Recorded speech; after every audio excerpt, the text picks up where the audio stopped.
আসসালামু আলাইকুম রহমতুল্লাহি অবরকাতুহ। প্যারা দর্শক ও শ্রোতা, চলে আসলাম আবার আপনাদের সম্মুখে অত্যন্ত দুঃখজনক একটি ভিডিও নিয়ে। আসলে ফেসবুকের মধ্যে যেই ছেলেগুলো রসুল করিম সাল্লাল্লাহু আলাইহি সাল্লামের দরুদকে নিয়ে ব্যঙ্গ করেছে, সেটা দেখে নিজেকে আর থামিয়ে রাখতে পারিনি, আপনাদের সম্মুখে চলে আসলাম। আসলে রসুল করিম সাল্লাল্লাহু আলাইহি সাল্লামের দুরূদকে নিয়ে ব্যঙ্গ করা, এর যে একটা কুফল, সেটি হচ্ছে যে ব্যক্তি রসুল করিম সাল্লাল্লাহু আলাইহি সাল্লামের দুরূদকে নিয়ে ব্যঙ্গ করবে, আল্লাহ পাক রব্বুল আলামিন অবশ্যই তাকে উত্তম সাজা দান করবেন। কিন্তু দেখেন, আল্লাহ কোরআনের মধ্যে বলেছেন, ফি কুলুবিহিম মারাদুন ফাজাদাহুমুল্লাহু মারাদা ওয়া লাহুম আযাবুন আলীমুম বিমা কানু ইয়াকদিবুন, যে তাদের কলবের মধ্যে আল্লাহ পাক রব্বুল আলামিন রোগ দিয়ে দিয়েছেন, ব্যাধি দিয়ে দিয়েছেন, এবং সেই রোগকে আরো বৃদ্ধি করে দিয়েছেন, এবং তারা হলো মিথ্যাবাদী। তাদের জন্য কঠিন আযাবের ব্যবস্থা রয়েছে। তো সম্মানিত দর্শক ও শ্রোতা, তারা নামে মাত্র মুসলমানের সন্তান, মুসলমান। এই যে কিভাবে রসুল করিম সাল্লাল্লাহু সাল্লামের দুরূদকে নিয়ে ব্যঙ্গ করছে, আসলে দেখেন, এই বাংলাদেশ সহ বিশ্বের আনাচে কানাচে আল্লাহ পাক আমাদের উপর কেন এত গজব দিচ্ছে, কেন আমরা এত নির্যাতিত, নিপীড়িত, লাঞ্ছিত, অপমানিত, অপদস্থ, নিষ্পেষিত, এর একমাত্র কারণ হচ্ছে মুসলমানের সন্তানগুলো এখন বর্তমানে ইহুদিদের দালাল হয়ে গেছে। তারা তাদের ঈমানকে বিক্রি করে দিয়েছে, তাদের ঈমান দুর্বল হয়ে গেছে। সম্মানিত দর্শক ও শ্রোতা, একজন বিবেকবান মানুষ কখনো রসুলের দুরূদকে নিয়ে ব্যঙ্গ করবে না, কারণ আল্লাহ পাক রব্বুল আলামিন কোরআনুল কারীমের মধ্যে বলেছেন, ইন্নাল্লাহা, নিশ্চয়ই আল্লাহ, ওয়া মালাইকাতাহু, এখানে দেখেন ইন্নাল্লাহা, নিশ্চয়ই আল্লাহ, ওয়া মালাইকাতাহু, এবং ফেরেশতাগণ, ইউসাল্লুনা আলান নবী, কি করেন? নবীজির উপরে দুরূদ পড়েন, সালাত আদায় করেন। সল্লু, সালাত পড়েন। তো নবীর ক্ষেত্রে সালাত শব্দের অর্থ হচ্ছে দুরূদ, দুরূদ পড়েন। আল্লাহ পাক বলছেন, ইয়া আইয়ুহাল্লাযীনা আমানু, হে ঈমানদারগণ, সল্লু, এটা হলো আমরের সিগা, সল্লু, তোমরাও কি করো? আদায় করো। অবশ্যই আমর মানে আদেশ করা, অবশ্যই আদায় করো। আলাইহি, সল্লু আলাইহি, নবীজির উপরে দুরূদ আদায় করো। ওয়াসাল্লিমু, এবং সালাম দাও, তসলিমা দেওয়ার মতো। দেখেন, এখানে তসলিমা বলেছেন, অবশ্যই সালাম দাও, দেওয়ার মতো। তো সম্মানিত দর্শক ও শ্রোতা, আপনারা আপনাদের বিবেক দিয়ে একটু ভাবুন তো, যেখানে আল্লাহর ফেরেশতাদেরকে নিয়ে নবীজির উপরে দুরূদ পড়ে, এখন বলতে পারেন যে আল্লাহ দুরূদ পড়ে, সেটা তো মানে এরকম টান দিয়ে না, আল্লাহুম্মা সাল্লি আলা, এরকম টান দিয়ে না। এই টান দিয়ে দুরূদ পড়া যাবে না। কোথা থেকে পেলেন যে টান দিয়ে দুরূদ পড়া যাবে না? কোথা থেকে টান দিয়ে দুরূদ পড়া যাবে না, এটার বৈধতা আপনি খুঁজে পেলেন? যদি কারো প্রশ্ন থাকে যে এটা টান দিয়ে পড়া যাবে, এর বৈধতা কি, মনে রাখবেন যে দুরূদ হলো আশিকের আত্মার খোরাক। আমরা যে আল্লাহ পাকের শানে হামদে বাড়ি তাআলা বলি, নবীজি পাকের শানে নাতে রসুল বলি, কোরআনে পাক তেলাওয়াত করি। দেখেন, কোরআনে পাক আমরা বিভিন্নভাবে তেলাওয়াত করি।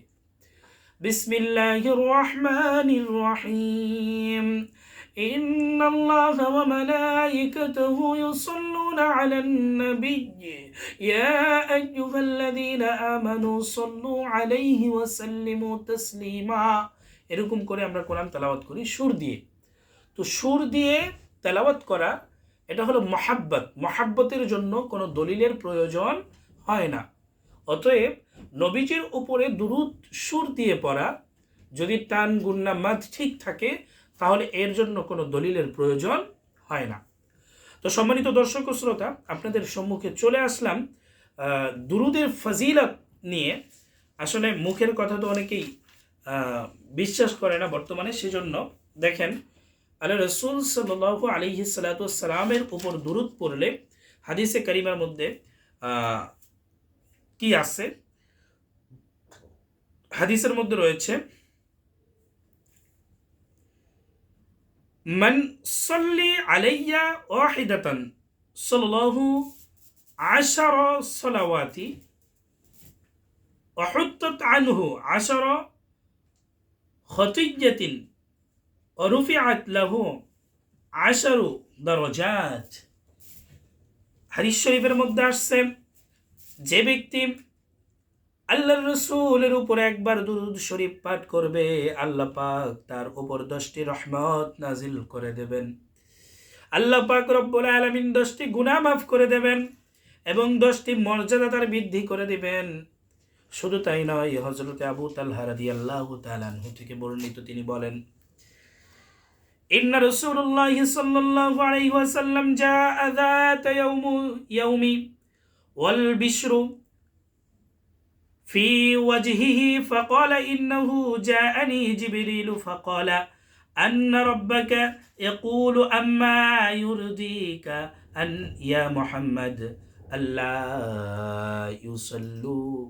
يصلي عليك أحد من أمتك إن صليت عليه 10 ولا يسلم عليك أحد من أمتك إلا سلمت عليه আশরান আলাইহি আশরান। একদিন রাসূল করিম সাল্লাল্লাহু আলাইহি সাল্লাতু ওয়াস সালাম আমাদের নিকট তাশরীফ আনলেন। তখন তার চেহারা মুবারকে আনন্দের ভাব পরিলক্ষিত হয়েছিল। অতঃপর রাসূল করিম সাল্লাল্লাহু আলাইহি সাল্লাতু ওয়াস সালাম বললেন, আমার কাছে জিবরাইল আলাইহিস সালাতু ওয়াস সালাম এসেছিলেন আর বললেন, হে নবী, আপনার প্রভু বলেছেন, আপনি কি খুশি হবেন না? আপনার কোনো উম্মত আপনার উপর একবার দুরূদ শরীফ পাঠ করলে আমি তার উপর 10টি রহমত নাজিল করব। আপনার কোনো উম্মত আপনার উপর একবার সালাম পাঠ করলে আমি তার উপর 10 বার শান্তি বর্ষণ করব। জোরে বলি সুবহানাল্লাহ। দেখেন, এটি সহিহ কিতাব নাসাই শরীফ থেকে এবং মিশকাত শরীফ থেকে এই হাদিস এখানে বর্ণিত আছে। তো অতএব এর ফজিলত দেখেন যে আল্লাহ পাক রব্বুল আলামিন হাদিসে পাকের মধ্যে রাসূল করিম সাল্লাল্লাহু আলাইহি সাল্লামকে জানিয়ে দিয়েছেন। কারণ রাসূল সাল্লাল্লাহু আলাইহি সাল্লাম যা কিছু বলতেন সব কিছু আল্লাহর নির্দেশেই বলতেন। আল্লাহ পাক রাসূলকে আদেশ করলেই রাসূল বলতেন, নিজ থেকে কোনো কথা রাসূল বলতেন না। তো রাসূল করিম সাল্লাল্লাহু আলাইহি সাল্লাম বলেছেন, যে ব্যক্তি রাসূলের উপর একবার দুরূদ শরীফ পাঠ করবে, আল্লাহ পাক রব্বুল আলামিন তার উপর 10টি রহমত নাজিল করবেন এবং তাকে আল্লাহ পাক রব্বুল আলামিন তার জীবন থেকে 10টি গুনাহ মাফ করে দিবেন, গুনাহ মোচন করে দিবেন এবং তার 10টি মর্যাদা আল্লাহ পাক বৃদ্ধি করে দিবেন। তো এই দুরূদ শরীফ নিয়ে যারা ব্যঙ্গ করেছেন, আসলেই তারা অত্যন্ত নিচু মনের মানুষ। আসলে মানুষের কাতারেই তারা পড়েন না। আমি তাদেরকে গালি দিয়ে কথা বলছি না, তাদেরকে বলবো আল্লাহ পাক রব্বুল আলামিন যেন ভাই আপনাদেরকে হেদায়াত নাসিব করে। আর যদি হেদায়াত কপালেই না থাকে তাহলে আপনাদেরকে যেন নাস্তানাবুদ করে দেয়।